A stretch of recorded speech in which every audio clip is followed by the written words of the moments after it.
I never imagined my life would come down to this moment, standing outside a crowded transit hub with a paper cup in my hand, pretending not to notice the way people avoided my eyes. You think rock bottom is loud, dramatic, obvious. It's not. Rock bottom is quiet. It's the sound of footsteps passing you by while your stomach twists in on itself and your pride dissolves little by little. And honestly, I thought that was as bad as it could get. Then, a black luxury SUV pulled up to the curb, and everything I thought I knew about betrayal, family, and survival exploded right in front of me. My name is Marcus Reed. I'm telling you this myself because no one else ever bothered to listen when it mattered. I was 22 years old, broke, exhausted, and invisible, sitting on the cold concrete outside the Jefferson Transit Center, holding a sign that said, "Just trying to eat today." I used to cringe at those words. Now they were just facts. The funny thing is, 2 years earlier, I had a scholarship letter folded neatly in my backpack. Full tuition, big dreams. I was supposed to be the kid who made it out. The wind cut through my jacket like it wasn't even there. My gloves had holes in the fingertips, and my hands shook partly from the cold, partly from hunger. People walked past me in waves. Polished shoes, headphones, and lives moving fast. I learned not to look too desperate. Look too broken, they get scared. Look too normal, they assume you're lazy. There's a balance, you learn it quick, you know what I mean? I used to be one of them. Morning, coffee, headphones, somewhere to be. That life vanished the day my mom died. Cancer doesn't care about plans. After the funeral, my Uncle Victor stepped in, all calm smiles and reassuring pats on the back. "Your family," he said. "I'll handle everything." I believed him. That was my first mistake. The SUV slowed down in front of me, shiny enough to reflect the streetlights. I almost stood up to move away. Expensive cars don't stop for people like me.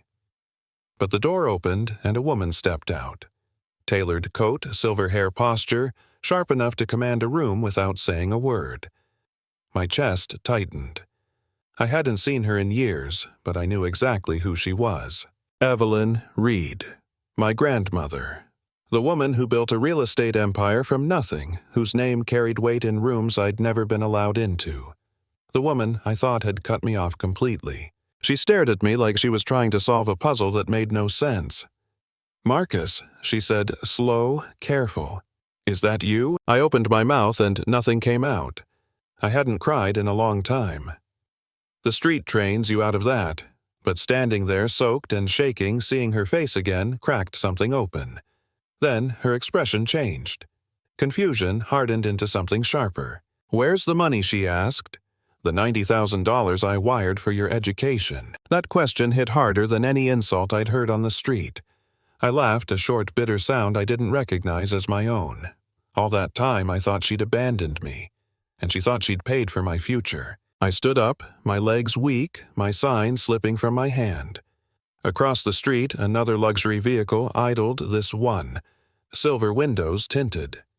A man in a tailored coat was stepping inside, phone pressed to his ear, smiling like the world owed him something. "Ask him," I said, my voice steadier than I felt. "Victor. He's got your money. Every dollar." The air changed instantly. My grandmother didn't yell. She didn't need to. She turned to her driver and said, "Block that car." Seconds later, her SUV slid in front of the other vehicle. Victor stepped out, annoyance written all over his face until he saw her. The smile vanished. I watched his confidence collapse in real time. "Aunt Evelyn," he said, forcing a laugh. "What's going on?" She didn't answer him at first. She looked at me instead. Really looked. The thin jacket, the hollow cheeks, the way I kept shifting my weight like I might need to run. "How long?" she asked quietly. "Almost 3 years," I said. Saying it out loud felt unreal. Her jaw tightened.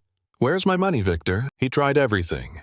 Blame, excuses, said I ran off, said I made bad choices, said he used the money responsibly. He even had the nerve to say, "It went to family." That's when the passenger door opened and his daughter stepped out. Lily. She looked exactly like $90,000 worth of comfort and opportunity. New coat, new boots, eyes wide as she finally saw me for what I was. Not a rumor, Not a problem conveniently explained away. A real person. Dad, she said slowly, you told me Marcus was traveling. The lies unraveled fast after that. People gathered. Phones came out. Funny how a crowd forms when power shifts. My grandmother was already on her phone, calm, surgical. The police arrived in minutes. Victor tried to argue, then tried to leave. That didn't work out. When the cuffs clicked shut, something inside me finally exhaled. Not relief, not joy, just the end of holding my breath. Later, sitting in a hospital bed with warm blankets and an IV in my arm, a doctor told me I was malnourished, dehydrated, closer to serious damage than I'd realized. I nodded like it was news about the weather.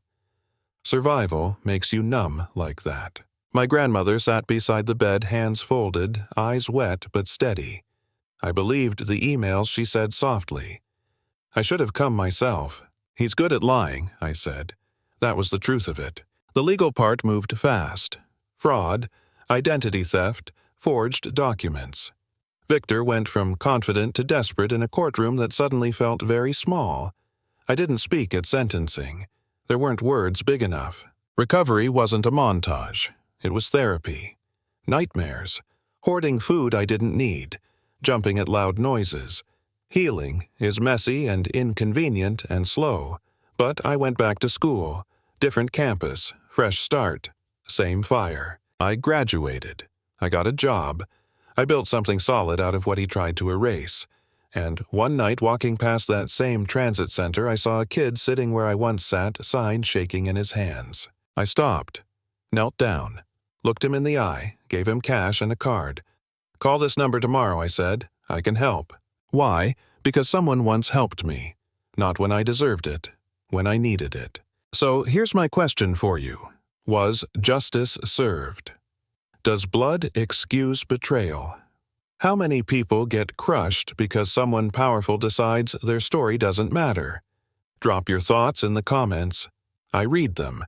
And if you've ever been underestimated, overlooked, or written off, remember this. Being buried doesn't mean you're done. Sometimes it's exactly how growth starts.